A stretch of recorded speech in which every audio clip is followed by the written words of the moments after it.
नमस्कार।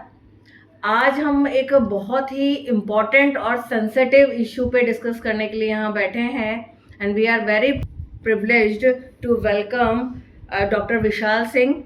ये जिला प्रजनन एवं शिशु स्वास्थ्य अधिकारी सीकर से हैं और साथ ही ये जिला टीकाकरण अधिकारी भी हैं, तो काफ़ी जिम्मेदारियों के साथ ये अग्रसर हैं अपने पद पर। फिर हमारे साथ बैठे हैं डॉक्टर हरीश पूनिया जी, एचओडी हैं ये paediatric department medical college Sikar से।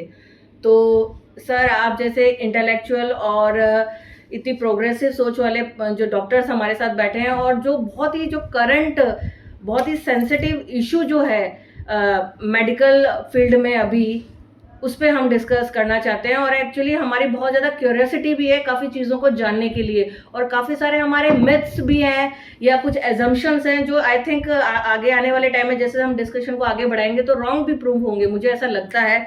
तो प्लीज़ हमें इस बारे में अवेयर कीजिएगा। एंड वाकई में हम आज ऐसा फील कर रहे हैं कि भाई आज हमारे पास बिल्कुल राइट पर्सन बैठे हैं जो हमें इस चीज़ के लिए बिल्कुल एनलाइटन करेंगे। सबसे पहले मैं विशाल जी से पूछना चाहूँगी। डॉक्टर विशाल, आप मुझे ये बताइए, what is cervical cancer? Cervical cancer is a cancer है जो सर्विक्स जो है एक बच्चादानी के नीचे का भाग होता है, उसको अपन सर्विक्स बोलते हैं। वहाँ पे जो कैंसर होता है उसको अपन सर्वाइकल कैंसर बोलते हैं।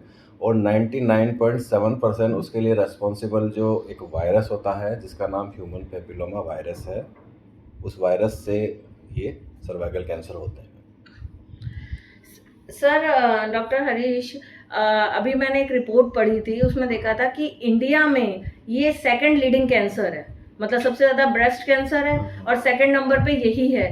तो एक मेरे दिमाग में एक चीज़ आई कि ये बीमारियों का कोई ट्रेंड चल जाता है क्या? क्योंकि पहले सर्वाइकल कैंसर के या तो केसेस होते नहीं थे या फिर हम अवेयर नहीं थे, हम सोच लेते थे कि ये कुछ और ही प्रॉब्लम है, या फिर इतने लोगों में ऐसा होता था, झिझक होती थी स्पेशली वुमेन में कि वो गायनोकोलॉजिस्ट या सही कंसर्न पर्सन से इसके बारे में पूछते नहीं थे। तो आप मुझे बताइए कि ये ट्रेंड अभी स्टार्ट हुआ है या पहले भी था या हम अवेयर नहीं थे? नहीं, सर्वाइकल कैंसर तो पहले से ही है जी सर। पहले इसका डायग्नोसिस इतना इजी नहीं था। Yes sir. अब रिसेंट जो जांचें हैं जैसे पेप स्मीयर से अर्ली स्क्रीनिंग करके पता कर सकते हैं।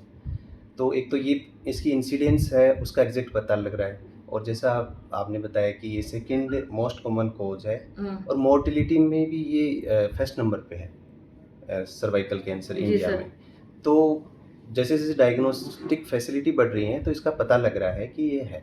इसकी दूसरी अच्छी बात ये है कि ये ऐसा कैंसर है जो वायरस से होता है और वायरस के लिए अपने पास में वैक्सीन अवेलेबल है। जी सर। पिछले 20 साल से दुनिया भर में ये वैक्सीन लग रही है और दुनिया के कुछ कंट्रीज में तो वैक्सीन से और टाइमली स्क्रीन करके ये कैंसर लगभग खत्म हो गया।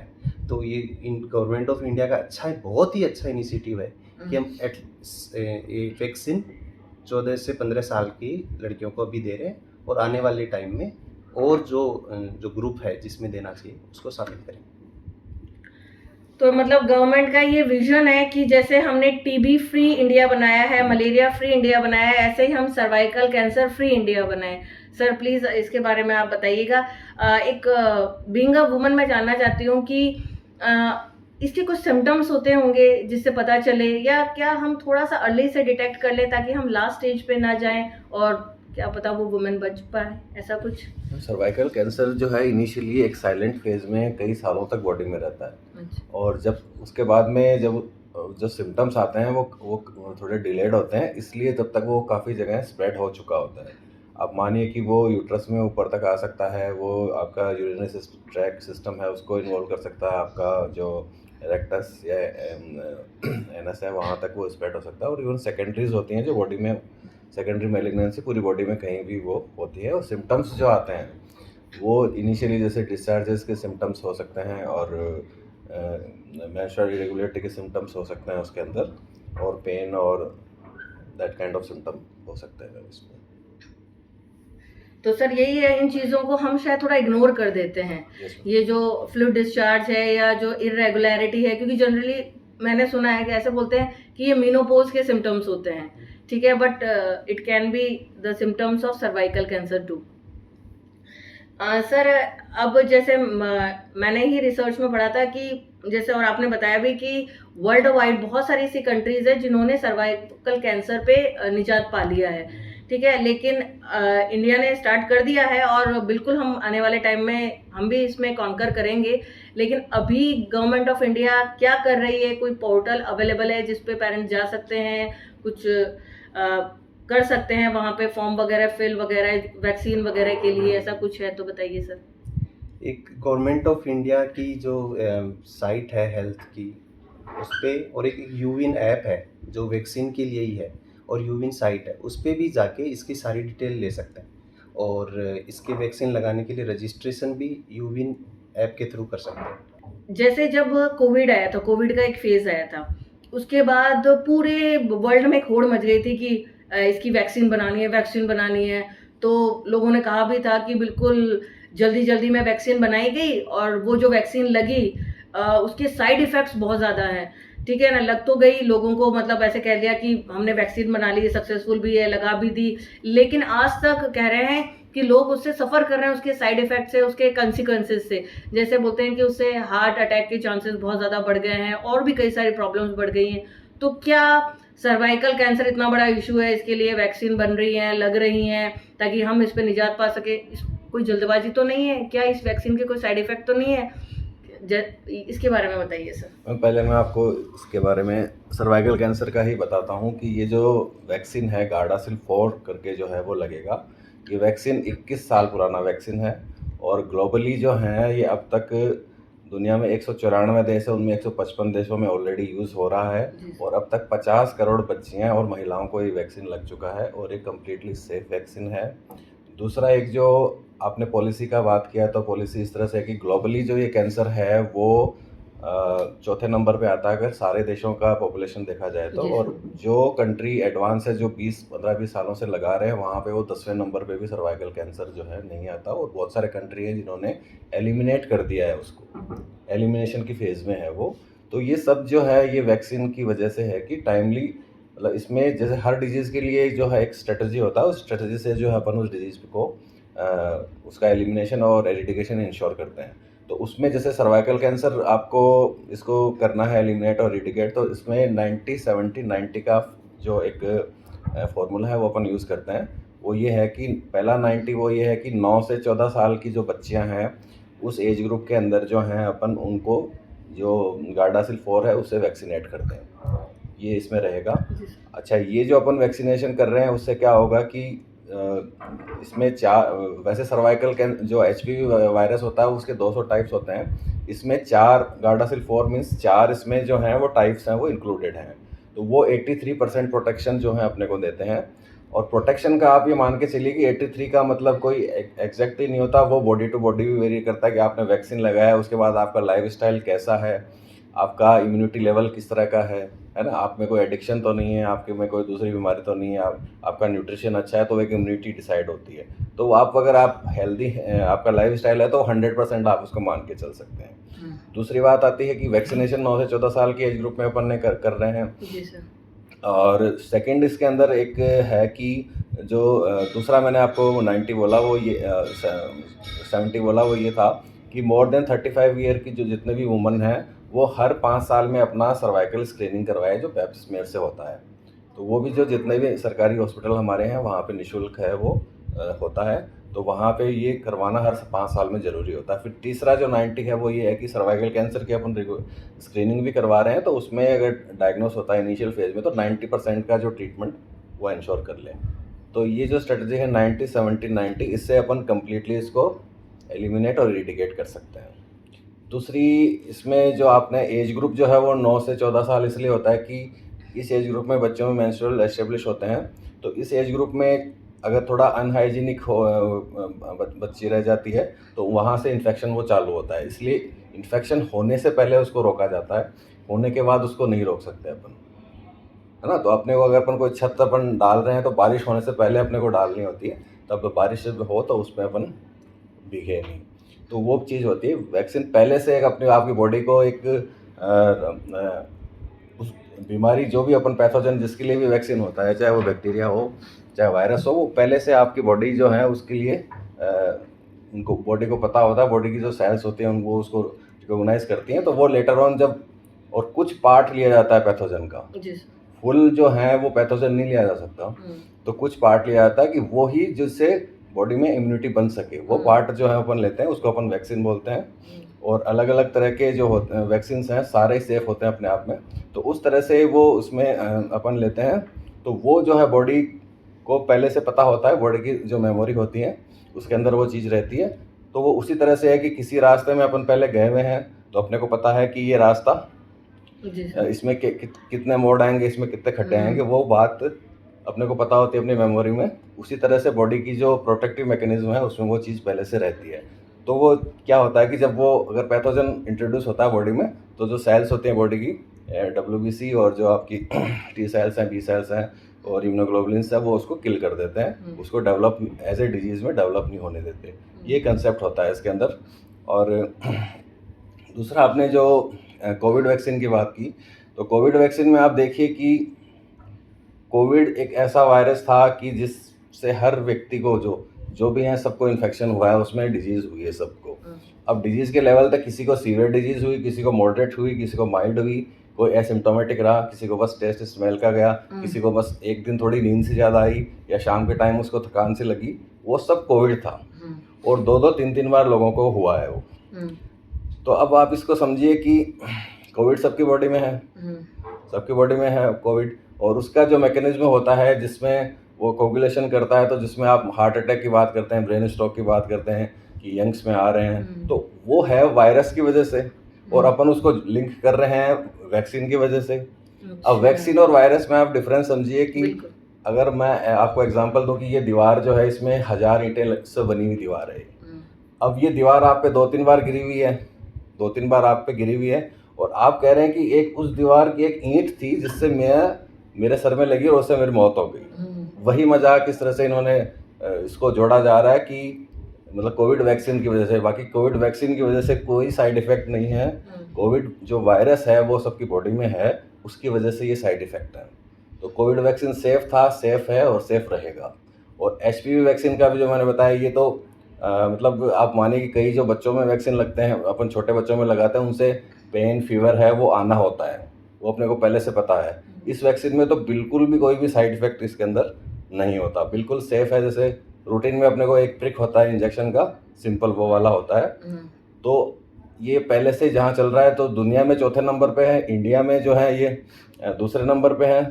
तो एक तरह से आप ये मान के चलिए ना कि अपने पास में हर डिजीज़ के लिए वैक्सीन नहीं है। वैक्सीन बनता है साइंस से, साइंटिस्ट उसको बनाते हैं, और वैक्सीन बनाना बहुत मुश्किल होता है। कई सालों की स्टडीज़ है वो उसमें रिक्वायर्ड होती है वैक्सीन बनाने के लिए, तो जो है वैक्सीन बनता है। और मतलब ये चूँकि इन्फेक्शन रेस्पॉन्सिबल है 99.7% में, और उस इन्फेक्शन के लिए अपने पास में वैक्सीन अवेलेबल है, तो इससे कोई बढ़िया बात ही नहीं हो सकती। और ये वैक्सीन सिर्फ सर्वाइकल कैंसर ही नहीं करता, इसके अलावा और बॉडी में जो आप मानिए कि जेनेटेलिया कैंसर में भी हो सकता है, और एनल कैंसर भी हो सकता है, फेरिंग्स और मुंह में भी कैंसर हो सकता है। तो इसमें ये सारी चीज़ें होती हैं। तो सर्वाइकल कैंसर के लिए 9.7% रेस्पॉन्सिबल होता है, उसके लिए वैक्सीन है। तो इससे बढ़िया तो कोई चीज़ हो ही नहीं सकती। नहीं सर, बिल्कुल सही है, क्योंकि वायरस से हम लड़ सकते हैं, लेकिन जैसे कई कैंसर जेनेटिक होते हैं कि भाई कभी पुराने मतलब जनरेशन्स में किसी को हुआ है तो वो जीन हमें ट्रांसफर हुआ हो, साइलेंट रहा हो, रेसेसिव रहा हो, इनहेरिटेंट ट्रेंड रहता है। हाँ, और लेकिन ये एक तरह का वायरल इन्फेक्शन है जो कैंसर का फॉर्म ले लेता है। तो ये तो बहुत अच्छी बात है कि हम वैक्सीन से इससे लड़ सकते हैं और इसको पूरी तरह से एलिमिनेट, इरिडिकेट कर सकते हैं। ये तो बहुत ही सही है, और लोगों को इसके बहुत बड़ा मिसकंसेप्शन था। और आपने सर एक मिसकंसेप्शन और बहुत बड़ी गलत धारणा भी हटाई है कि जो कोरोना की जो वैक्सीन थी, ठीक है, चाहे वो कोवैक्सीन हो, कोविशील्ड हो, वो बिल्कुल सेफ थी, अभी भी सेफ है। लेकिन एक जो वायरस हमारी बॉडी में जो साइलेंट अटैकर की तरह रहा हुआ है, बस वही कुछ साइड इफेक्ट प्रोड्यूस कर रहा है, जिसकी वजह से हमें ये सब हो रहा है। बिल्कुल सही है सर। सर एक आप बताइए हरीश जी, कि जैसे टीनेजर्स है उनको तो हम बचा लेंगे वैक्सीन से, ठीक है, लेकिन अब जैसे सपोज हम लोग हैं जो 40 या 45 या 50 एज ग्रुप में आने वाले हैं या आ रहे हैं, तो वो क्या कर सकते हैं? मतलब या तो ये स्क्रीनिंग वगैरह करवाएं और इससे पता लगवाएं, डायग्नोज करें कि नहीं है या नहीं, या और कोई प्रिवेंशन यहाँ पे हो सकता है कुछ?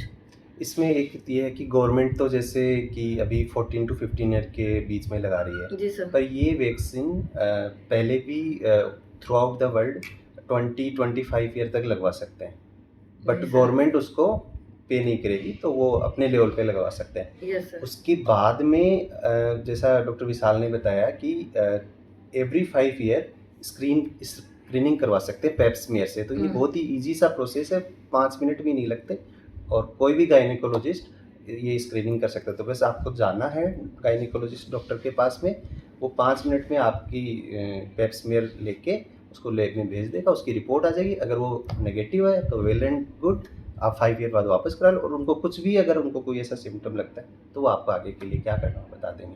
तो पेप्समेयर से screening is next best approach.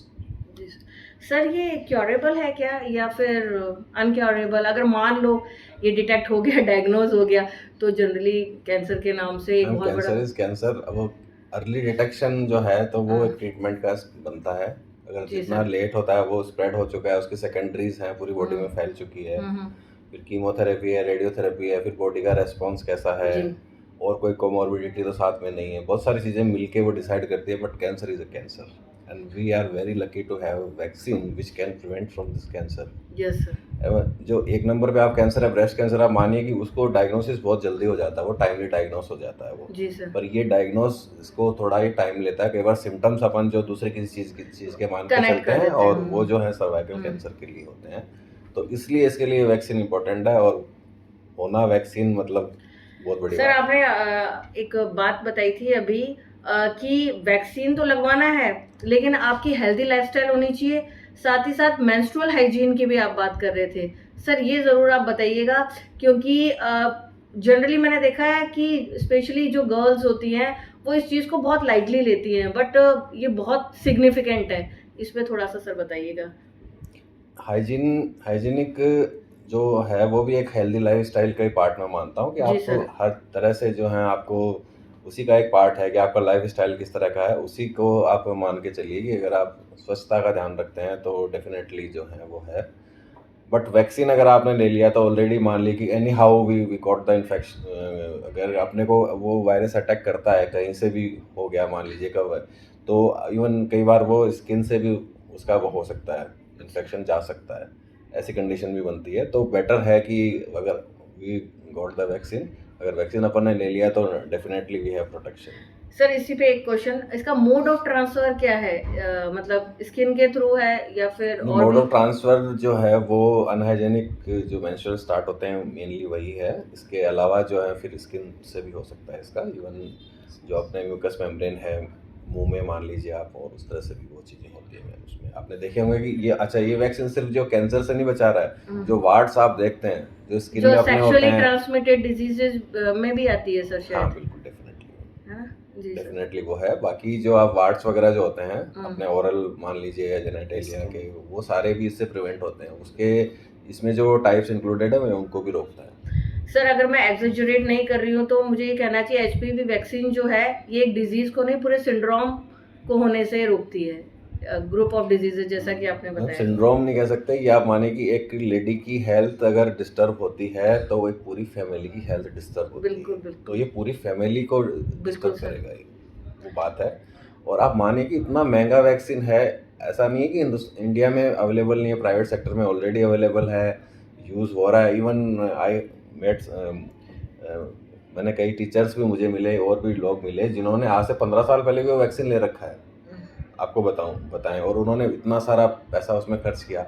अब मैंने खुद ने अपनी बेटी को जो लगाया है, तो उस टाइम अवेलेबल नहीं था तो बाहर से खरीद के लगाया है। और आप मानिए कि इसमें पहले तो अब जैसे साइंस में सबसे इंपॉर्टेंट चीज़ क्या होती है कि साइंस इवॉल्व करती है, रोज इवॉल्व होती है, उसमें अपन जी सर। आगे की तरफ बढ़ते हैं। जी सर। तो पहले इसका ये था कि इसमें 3 डोज का रिकमेंडेशन था इनिशियली, और फिर 2 डोज का था। अभी जो 2022 के अंदर WHO का जो फाइनल जो रिकमेंडेशन है कि single dose is also giving the same level of protection which ever given by 2 और 3 डोजेस।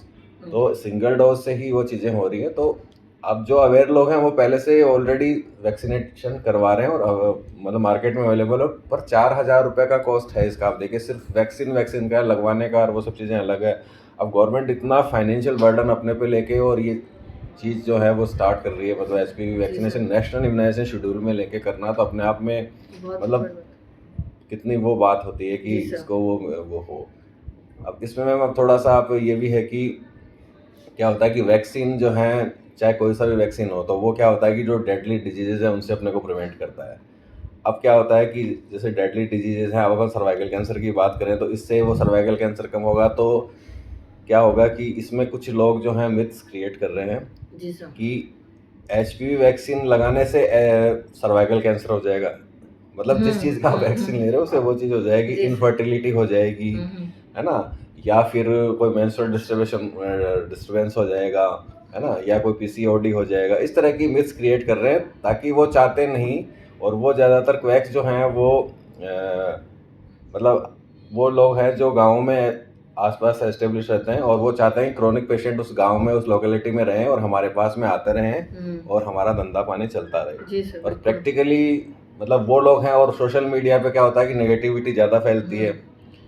नेगेटिविटी ज़्यादा फैलती है तो वही बात होती है कि उसको ज़्यादा आगे से आगे लोग शेयर करते हैं। बिल्कुल सर। तो आपको जो भी कोई भी राय इसमें लेना चाहिए वो ऑथेंटिकेटेड जो डॉक्टर्स हैं, जी सर। जो क्वालिफाइड है, जी। उनकी राय है वो माननी चाहिए, और मिथ्स को बिल्कुल एकदम हर लेवल पे डिनाई इसमें करना चाहिए।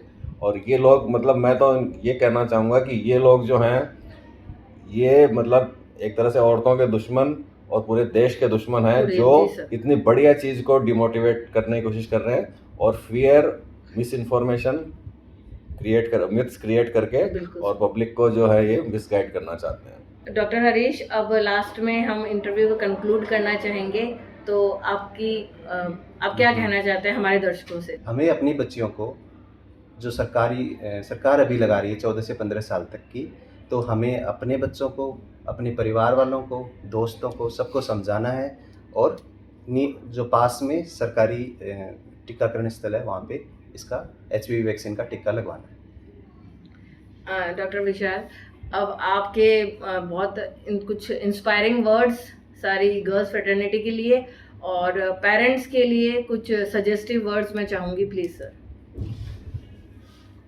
मैम, बच्चियां जो हैं वो देश का भविष्य हैं, जी सर। और उनके भविष्य को, अगर उनका भविष्य वो देश का निर्माण में सहयोग करेगी तो उनका स्वस्थ रहना बहुत ज़रूरी है। और एक ऐसी बीमारी जो उनको आगे जाके प्रभावित करती है, उसके लिए अगर वैक्सीन अवेलेबल है तो मैं जितने भी अभिभावक हैं सीकर ज़िले के, पूरे राजस्थान के, पूरे हिंदुस्तान के, इवन पूरी दुनिया में, मैं जो जहाँ अगर इस वैक्सीन के बारे में अवेयरनेस नहीं है वहाँ सबके लिए मैसेज देना चाहूँगा कि अगर आपके घर में मतलब जो इस एज ग्रुप में बच्ची है, जैसे अभी पर्टिकुलरली इंडिया के अंदर जो कैंपेन चल रहा है, तो 14 साल से लेकर 15 साल और 1 महीने तक की बच्चियां हैं वो यूविन पोर्टल पे सेल्फ रजिस्ट्रेशन करना, या जो अपने हॉस्पिटल्स हैं, 100 हॉस्पिटल हैं सीकर शहर ज़िले के अंदर, वहाँ जाके रजिस्ट्रेशन करवा के, और उसमें कंसेंट होता है। कंसेंट इसलिए इसमें लिया जाता है कि एक डिजिटल डेटा पॉलिसी है 2023 की, उसमें कोई भी आप पर्सनल डेटा कहीं भी शेयर करते हैं तो उसमें वो देना होता है। तो वो आप अपना वो एक कंसेंट का ऑप्शन रहेगा। तो चूँकि बच्ची छोटी है तो पेरेंट्स जो अभिभावक हैं उनको कंसेंट देना होगा, तो वो अपनी कंसेंट देके और जो है उसके अंदर जो है आप अपने ये जो हॉस्पिटल्स हैं वहाँ पे जाके और इस वैक्सीन को लगवाइए। वैक्सीन एकदम सेफ़ है और बहुत ही असरकारक है। धन्यवाद।